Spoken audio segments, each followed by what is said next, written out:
believe you're the best candidate for mayor in the upcoming election? Unique experience, business experience, elected public office experience now. Actually, one of the blessings of winning the vice mayor's role 4 years ago was to be able to see this job up close today, Lamar, to see what it's like to be on the council, to understand the issues that council members have, so that you can then translate that, an understanding of that and that experience into the mayor's job as well. But the real benefits of my experience has to do with 38 years in business, growing a business, coming here, moving to Lexington, opening a one-man shop actually in 1983, 1984, and then building our business, being a project manager on the Toyota plant, for example, traveling all over the world, being able to see lots of places, translate those experiences into a Lexington, what Lexington can be, how we can improve Lexington, not just the business of government, which can be improved a lot, but also how we can improve the landscape of Lexington, the urban fabric of Lexington, how we can leverage the university, the assets that are represented here. How do you feel Jim Newberry has fared along those lines? Well, I often say, and I believe, that Jim's not a bad guy at all. Jim has worked hard, but there have been some bad decisions, and these decisions have set Lexington back. Centerpoint is one of the best examples of an opportunity that's been lost. The center of our city. This is right in the bullseye of our city. And we had a whole city block that was once active, and it's now empty, right in the heart of our city. Then you move forward, and we had the airport, and the scandal associated with the airport. And then even more recently, the water rates that are rising on our citizens at the very worst time. So these have been really, sadly, failures of this administration. And what we need to do is we need new leadership. We need to restore confidence. We need transparency in our government. We need accountability. And through that, we'll create jobs and an economy that's good for everybody and a Lexington going forward. As mayor, what do you propose to do to the Centerpoint area? Well, Centerpoint, I sometimes say that there are as many ideas on what should happen at Centerpoint as there are stars in the sky. What really needs to happen is we need to recognize, the developers need to recognize, the landowners need to recognize that this is not just private property anywhere. This is in the center of our city, the heart of our city. So there's a big amount of civic responsibility that goes along with this site. So the developers need to come together with the best talent that we can find and include our citizens. You know, give our citizens a place at the table, a voice in what should happen in the center of our city. It's really an opportunity for us. How many places in America, in the world for that matter, have an empty lot in the middle of their city? So as much as I regret losing 14 buildings that were once characterized 15 years ago as outstanding, significant, worthy of historic preservation, you know, going all the way back to 1826.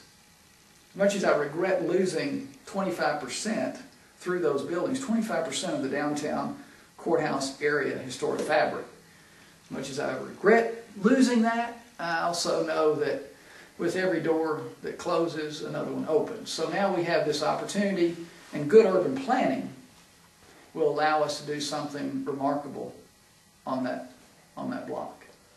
What do you see as the most important issue affecting Lexington now and in the next 4 years? Leadership. Real simple, leadership. Leadership that has a vision of what Lexington can become. A leadership that has an understanding of what Lexington has been. Leadership that recognizes the uniqueness of Lexington, a 235-year rich history, extraordinary talent and assets here, and how to leverage that. And that's what I've said already a couple of times about my business background. I believe that the business of government should be run like a business. A big part of business, if it's done well, has to do with imagination. It's not just financial bookkeeping, which is a big part of it, but it's also about seeing, from the crow's nest, the next horizon and where we're going. The budget. Recently, the mayor has addressed the budget shortfall with a plan to close pools and lay off employees. Why do you believe this is the best strategy, or do you believe this is the best strategy? Well, budgets in today's time, these are very tough times. We have to make tough decisions. And what the mayor has suggested with his budget is now being presented to the council. The council will examine that budget, and we'll come up with what amounts to our own recommendations, and then we'll go back to the mayor and say this is what we think that ought to be done. So right now, what the council is doing, and myself included, is examining the mayor's proposal. How would you assess the relationship between the University of Kentucky and the community of Lexington? Any university town has the same dynamics. I've been chair of the Town Gown Commission for the last 3.5 years, and in that time I've seen close up some of the issues that we have. I think it's real important, especially in a university town like Lexington, where the university has such a significant presence. I think it's real important that we have a good relationship. I think it's also important that the relationship be one where both elements, that is the city and the university, are on an equal standing, and that we respect each other. And when there's dissent, not cast it as destructive, but as positive. Let's see how we can examine the problems that really exist. If it has to do with our neighborhoods, if it has to do with the student population, let's don't throw stones too quickly and prematurely, but let's try to solve these problems. But don't just ignore them. Don't shove them under the table, shove them under the rug, but continuously work on the problems. Speaking on housing, the council has discussed the issue of dormitory-style housing right around the University of Kentucky's campus. What is your opinion about that?